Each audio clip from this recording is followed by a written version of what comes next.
के एक बार फिर से सत्ता में आते ही कुछ बवाल मच गया है। पहला है ग्रीन कार्ड को लेकर, दूसरा है H1B वीजा को लेकर। तो दोस्तों ये बवाल जो मचा है इसके पीछे की असलियत जानने से पहले यह जानना जरूरी है कि यूएस के ग्रीन कार्ड में ऐसा क्या है कि ये विश्व भर में चर्चा का विषय बना रहता है। तो दोस्तों आज के इस वीडियो में हम जानेंगे क्या है ग्रीन कार्ड, कौन है इसके लिए एलिजिबल, कैसे मिलती है यूएसए की परमानेंट रेजिडेंसी और क्यों है इतना खास। तो दोस्तों ग्रीन कार्ड एप्लीकेशन के बारे में बात करें तो अमेरिका में हर साल लाखों लोग नौकरी और काम करने के सिलसिले से पहुंचते हैं। हर किसी का एक ही मकसद होता है किसी न किसी तरह से येन केन प्रकारेण ग्रीन कार्ड मिल जाए बस।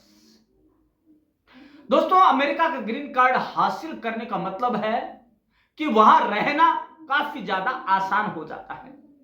तो दोस्तों इसी प्रस्तावना के साथ, इसी शुरुआत के साथ आज के हम वीडियो में कुछ बिंदु जानेंगे, कुछ बिंदुओं पर गौर करेंगे और वो बिंदु होंगे अमेरिका में स्थायी निवास के लिए ग्रीन कार्ड मिलता है। दूसरा, ग्रीन कार्ड के लिए काफी ज्यादा कड़े नियम है जो कि और ज्यादा कड़े होने जा रहे हैं अभी ट्रंप 2.0 के बाद। इसके अलावा ग्रीन कार्ड मिलने के बाद किसी भी शख्स के लिए अमेरिका में बसना आसान हो जाता है। तो इन सबको जानने से पहले एक चीज जाननी जरूरी है कि आखिर ग्रीन कार्ड नाम की चिड़िया है क्या, ये ग्रीन कार्ड है क्या। तो दोस्तों अमेरिका में भारतीयों की तादाद 48 लाख 48 लाख के आसपास है, जिसमें से बड़ी संख्या में लोगों के पास ग्रीन कार्ड है। दोस्तों 10 लाख भारतीय ऐसे हैं जो अमेरिका में ग्रीन कार्ड हासिल करने के लिए पाइपलाइन में है, इंतजार कर रहे हैं कि उनको मिल जाए। दरअसल अमेरिकी सरकार परमानेंट रेजिडेंसी कार्ड नामक एक दस्तावेज जारी करती है जिसे आमतौर पर ग्रीन कार्ड के नाम से जाना जाता है। दोस्तों यह कार्ड अप्रवासियों को अमेरिका में स्थायी रूप से रहने के और काम करने के लिए प्रदान किया जाता है और या उन्हें अधिकार देता है कि आप वहां रहकर काम कर सकते हैं। इसके अलावा यदि हम बात करें तो ग्रीन कार्ड इतना अहम दस्तावेज है कि इसे हासिल करना पहाड़ पर फतेह करना जैसा है। एक बार तो आप पहाड़ फतेह कर सकते हैं, लेकिन ग्रीन कार्ड मिल जाए ये असंभव तो नहीं कह सकते, लेकिन अनिश्चित है। हर साल एक निश्चित संख्या में ही ग्रीन कार्ड जारी किए जाते हैं। दोस्तों आपको बताते हैं कि ग्रीन कार्ड को US citizenship and immigration services जारी करती है। कौन करती है? US citizenship and immigration services जारी करती है। इस कार्ड में कार्ड होल्डर की फोटो, फिंगरप्रिंट, बायोग्राफिक इंफॉर्मेशन और एक्सपायरी डेट तक उसके अंदर मेंशन होती है। दोस्तों बात आती है कि ग्रीन कार्ड के लिए एलिजिबिलिटी क्राइटेरिया क्या है, मतलब मापदंड क्या है इसके। तो दोस्तों अमेरिका का ग्रीन कार्ड हासिल करने के लिए कई सारे एलिजिबिलिटी क्राइटेरिया को पूरा करना होता है। दोस्तों सबसे पहले तो आवेदक को उस कैटेगरी को समझना होता है जिसके लिए वह ग्रीन कार्ड के लिए अप्लाई करना चाहता है या उसे हासिल करना चाहता है कि मेरे को कैसे इस कैटेगरी का यह है ग्रीन कार्ड मिल जाए।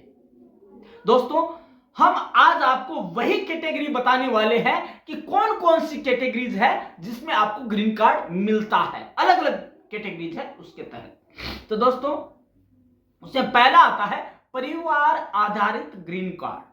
दोस्तों अमेरिकी नागरिकों के करीबी रिश्तेदार जैसे पति पत्नी, 21 वर्ष से कम उम्र के अविवाहित बच्चे और अमेरिकी नागरिकों के माता पिता शामिल हैं। दोस्तों माता पिता के लिए ग्रीन कार्ड याचिका दायर करने के लिए याचिकाकर्ता की आयु कम से कम 21 वर्ष होनी चाहिए, इन्हें ग्रीन कार्ड दिया जा सकता है। दूसरी शर्त, अन्य परिवार के सदस्य, इसमें अमेरिकी नागरिकों के अविवाहित बेटे बेटियां और उसके बच्चे, स्थायी निवासियों के पति या पत्नी और अविवाहित बच्चे, नाबालिग और वयस्क अमेरिकी नागरिकों के विवाहित बेटे और बेटियां, उनके पति या पत्नी और बच्चे, वयस्क अमेरिकी नागरिकों के भाई बहन और उनके पति या पत्नी और बच्चे शामिल हैं। दोस्तों यह तो हो गया परिवार आधारित आपका ग्रीन कार्ड। अब आता है रोजगार आधारित ग्रीन कार्ड। दोस्तों इस कैटेगरी में ग्रीन कार्ड कई तरह के मिलते हैं, जिसमें EB1 से लेकर EB5 तक वीजा रखने वाले लोगों को मिलता है। दोस्तों EB1 से लेकर EB5 वीजा उन लोगों को दिया जाता है जो professor, researcher, multinational executive, advance degree रखने वाले प्रोफेशनल, स्किल वर्कर्स और इन्वेस्टर्स हैं, उनको ये रोजगार आधारित ग्रीन कार्ड दिया जाता है। इसके अलावा एक और भी अन्य कैटेगरीज है, जैसे शरणार्थी, मतलब शरण या शरणार्थी स्थिति प्राप्त व्यक्ति शरणार्थी का स्टेटस मिलने के 1 साल बाद ग्रीन कार्ड के लिए आवेदन कर सकते हैं और वो एलिजिबल है कि आप एप्लीकेशन फॉर्म भरकर जमा करवा सकते हैं। लेकिन इसका ये कतई नहीं मानना है कि आपको मिल गया ग्रीन कार्ड, आपने अभी अप्लाई किया है। दोस्तों इसके बाद क्या होता है, डाइवर्सिटी लॉटरी निकलती है। डाइवर्सिटी इमिग्रेंट वीजा प्रोग्राम के तहत हर साल 50,000 इमिग्रेंट्स वीजा उपलब्ध होते हैं। दोस्तों इसमें उन देशों के नागरिकों को शामिल किया जाता है जहां से कम संख्या में लोग आते हैं। इस वीजा प्रोग्राम में सिलेक्शन रैंडम तरीके से होता है। जो सैंपलिंग वाला है मेथड, उसमें रैंडम सैंपलिंग के माध्यम से उनका सिलेक्शन किया जाता है। अब बात आती है स्पेशल इमिग्रेंट स्टेटस। दोस्तों इस कैटेगरी में ग्रीन कार्ड पाने वाले कई खास समूह शामिल होते हैं, जैसे कि धार्मिक कार्यकर्ता हो गए, यूएस फॉरेन सर्विस पोस्ट के कर्मचारी हो गए, अंतरराष्ट्रीय संगठनों के रिटायर्ड कर्मचारी हो गए या विदेशी नाबालिग शामिल हो गए। इसके अलावा बात आती है कि किस तरह का ग्रीन कार्ड और मिल सकता है। तो दोस्तों ये आए दिन भारत में इस तरह का ज्यादा होता है, भारत के सिटीजनशिप या भारत की ओर से ग्रीन कार्ड लाने के लिए। तो दोस्तों हम जान लेते हैं कौन सा अगली कैटेगरी है जो कि सबसे ज्यादा अमेरिका में ग्रीन कार्ड के लिए आते हैं। हिंसा, अपराध या मानव तस्करी से पीड़ित। ग्रीन कार्ड की ये कैटेगरी उन लोगों के लिए है जिन्होंने BAWA महिलाओं के खिलाफ हिंसा अधिनियम का सामना किया है, साथ ही स्व याचिका करना, वो पति पत्नी, बच्चे या अमेरिकी नागरिक के माता पिता शामिल हैं जिनके साथ दुर्व्यवहार हुआ है, यू वीजा होल्डर्स, कुछ अपराधों के पीड़ित और टी वीजा धारक, मानव तस्करी के शिकार लोग भी ग्रीन कार्ड के लिए एलिजिबल है। दोस्तों ये तो हुई एलिजिबिलिटी। इसके अलावा और भी है, लंबे समय से रहने वाले निवासी भी एलिजिबल है ग्रीन कार्ड के लिए। तो उसमें जो व्यक्ति कब से रह रहा होगा, जो व्यक्ति जनवरी 1972 से पहले लगातार अमेरिका में रह रहे हैं, वे ग्रीन कार्ड के लिए आवेदन करने के लिए एलिजिबल है। कब से? 1 जनवरी 1972 से पहले से रह रहे हैं, वो एलिजिबल है। इसके अलावा ग्रीन कार्ड के लिए अप्लाई कैसे करें? चलो हमने एलिजिबिलिटी जान ली, हम एलिजिबल हैं, उसके अंदर आते हैं क्राइटेरिया में अप्लाई। दोस्तों अमेरिका में ग्रीन कार्ड हासिल करना काफी दोस्तों हर किसी के लिए एलिजिबिलिटी क्राइटेरिया अलग अलग है। तो आज जान लेते हैं दोस्तों ग्रीन कार्ड के लिए अप्लाई कैसे। दोस्तों एलिजिबिलिटी क्राइटेरिया तय करना, सबसे पहले ये तय करें आप किस कैटेगरी में आते हैं और दोस्तों इस कैटेगरी में आने के बाद क्या कैटेगरी के अंदर आप ग्रीन कार्ड के लिए क्वालिफाई कर रहे हैं। उसके बाद ग्रीन कार्ड की सामान्य कैटेगरी में फैमिली स्पॉन्सरशिप, रोजगार, शरणार्थी या शरणार्थी स्थिति या डाइवर्सिटी वीजा लॉटरी शामिल है। इसके अलावा किसी को आपके लिए याचिका दायर करने दें। ज्यादातर कैटेगरी में ग्रीन कार्ड के लिए याचिका दायर करने का काम किसी अन्य व्यक्ति द्वारा किया जाता है। उदाहरण के लिए ग्रीन कार्ड पहले हासिल कर चुका परिवार का सदस्य बाकियों के लिए याचिका दायर कर सकता है। ठीक ऐसे ही आपका नियोक्ता भी याचिका दायर कर सकता है। जो आपका इन्वेस्टर है, जहां पे आप काम करना चाह रहे हैं, जहां आप काम कर रहे हैं, वो भी आपके लिए याचिका लगा सकता है। इसके अलावा इसके बाद क्या होगा, याचिका पर फैसले का इंतजार कीजिए। एक बार जब ग्रीन कार्ड के लिए याचिका दायर हो जाए तो फिर इसे मंजूर किए जाने तक का इंतजार करना चाहिए। कैटेगरी और विशिष्ट जरूरत के हिसाब से अप्रूवल टाइम अलग अलग हो सकता है। इसके अलावा ग्रीन कार्ड एप्लीकेशन फाइल करिए। एक बार जब आपकी याचिका मंजूर हो जाए तो फिर आप ग्रीन कार्ड के लिए अप्लाई कर सकते हैं। अगर आप अमेरिका से या उसके बाहर के ग्रीन कार्ड के लिए अप्लाई कर रहे हैं तो एप्लीकेशन प्रोसेस दोनों के लिए अलग अलग हो सकता है। इसके अलावा क्या करना है, बायोमेट्रिक अपॉइंटमेंट पर पहुंचना होगा।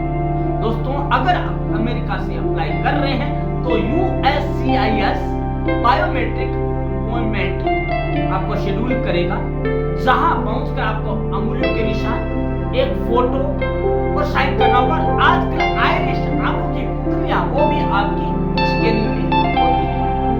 इसका इस्तेमाल बैकग्राउंड चेक करने के लिए किया जाएगा। इसके अलावा अब है डेली, अब क्या इंटरव्यू में हिस्सा लेना होगा। सबसे अहम चीज ये USCIS या वर्ल्ड के दूतावास आपका इंटरव्यू ले सकता है। अपने एप्लीकेशन और बैकग्राउंड के बारे में सवालों के जवाब देने के लिए तैयार है। दोस्तों, फैसले के लिए इंतजार करें। इंटरव्यू के बाद USCIS या काउंसलर कार्यालय आपके ग्रीन कार्ड एप्लीकेशन प्रोसेस पर आपके फैसला करने में लगने वाला समय अलग अलग हो सकता है कैटेगरी के अनुसार। उसके बाद बात आती है ग्रीन कार्ड हासिल करने। अगर USCIS या काउंसलर कार्यालय ग्रीन कार्ड के लिए एप्लीकेशन प्रोसेस को मंजूर कर देता है तो आपको कार्ड मिल जाएगा। इस तरह आप अमेरिका के स्थायी निवासी बन जाएंगे और आप एक सौभाग्यशाली पर्सन होंगे जिन्हें कि अमेरिका का ग्रीन कार्ड मिल गया। क्योंकि बहुत टेढ़ी और बहुत ही ज्यादा कॉम्प्लिकेटेड प्रोसेस हो चुकी है। अब ट्रंप 2.0 के बाद और ज्यादा कॉम्प्लिकेटेड कर दिया है। उनका मानना है कि इंडियंस हमारी नौकरी खा रहे हैं, लेकिन ऐसा नहीं है। इंडियंस नौकरी नहीं खा रहे, वो योग्यता, वो क्षमता नौकरी खा रही है जो उनके पास नहीं है, जो इंडियंस के पास है।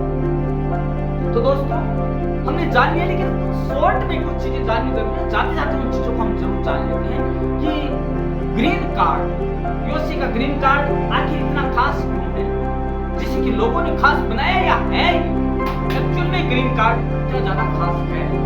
तो दोस्तों, ग्रीन कार्ड के लिए यूएसए सरकार के सभी मापदंडों पर खरा उतरना पड़ता है। और लेकिन एक बार ये कार्ड मिल गए, इसके साथ कई सुविधाएं भी मिलती है और वारे न्याय हो जाते हैं। दोस्तों, तो आइए जान लेते हैं इसके फायदे क्या हैं। पहला तो नौकरी के ज्यादा अवसर मिलते हैं। दोस्तों, वर्क वीजा वालों की तुलना में ग्रीन कार्ड धारकों को अमेरिका में नौकरी के ज्यादा अवसर मिलते हैं, क्योंकि वो एक तरह से वहां का सिटीजन हो जाता है।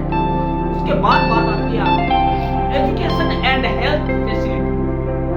दोस्तों, ग्रीन कार्ड धारक और उसके परिवार उच्च गुणवत्ता की स्वास्थ्य सेवाएं और शिक्षा की सुविधाएं मिलने में आसानी हो जाती है। उसके बाद यात्रा की सुविधा, ग्रीन कार्ड धारक को अमेरिका से बाहर यात्रा करने की अनुमति होती है और वे वापस अमेरिका भी आसानी से पहुंच सकते हैं। ऐसा नहीं है कि उनके वापस लाइन में लगना पड़ेगा। यदि आपके पास ग्रीन कार्ड है तो आप आसानी से आ सकते हैं। इसके अलावा व्यापार फायदा, ग्रीन कार्ड धारक को यूएस में लगातार व्यापार करने और जमीन में निवेश करने और पेशेवर अवसरों का लाभ उठाने का भी फायदा मिलता है। उसे मदद मिलती है कि आप ये सारे काम कर सकते हैं। परिवार को बुलाने का अधिकार है आपको। दोस्तों, ग्रीन कार्ड धारक अपने परिवार के सदस्यों, माता पिता, पति पत्नी, बच्चे, इन सबको अमेरिका में रहने के लिए आसानी से बुला सकते हैं। अब बात आती है कानूनी सुरक्षा की। यूएसए में ग्रीन कार्ड धारक और उसके फैमिली मेंबर्स को कानूनी ढांचे के तहत सुरक्षा मिलती है, जो कि उसका अपना अधिकार है। इसके अलावा नागरिकता के लिए भी कर सकते हैं अप्लाई।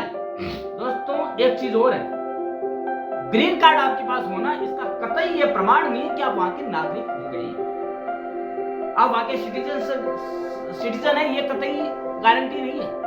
दोस्तों ग्रीन कार्ड धारक 5 साल बाद, यदि आपके पास 5 साल ग्रीन कार्ड रह गए तो आप 5 साल के बाद अमेरिकी नागरिकता के लिए भी आवेदन कर सकते हैं। आपके लिए ये राइट हो जाता है 5 साल के बाद। लेकिन 5 साल आपको ग्रीन कार्ड सही ढंग से रखना पड़ेगा। आपके ऊपर किसी भी तरह का कोई कानूनी दाव पेच ना हो, किसी भी तरह का आपके ऊपर हिंसा का माना नहीं, कोई दावा ना हो, ये चीजें। दोस्तों जाते जाते एक चीज और देख लेते हैं हम कि ग्रीन कार्ड का जो नया मापदंड है वो क्या है। दोस्तों यदि आपकी शादी किसी अमेरिकी नागरिक से हुई है तो 3 साल बाद ग्रीन कार्ड के लिए आप आवेदन कर सकते हैं, नया नियम है। लेकिन इसके लिए आपके पास सभी दस्तावेज होने चाहिए और रियल और आपकी फोटो प्रति आपके पास होनी चाहिए। दोस्तों ये है ग्रीन कार्ड की पूरी कहानी, ये उसका बैकग्राउंड, जिसके लिए कि पूरे विश्व भर में ग्रीन कार्ड का ही बोलबाला हो रहा है। और ट्रम्प 2.0 के बाद तो ग्रीन कार्ड और H1B वीजा जैसे कि जुबान पे आया हुआ है।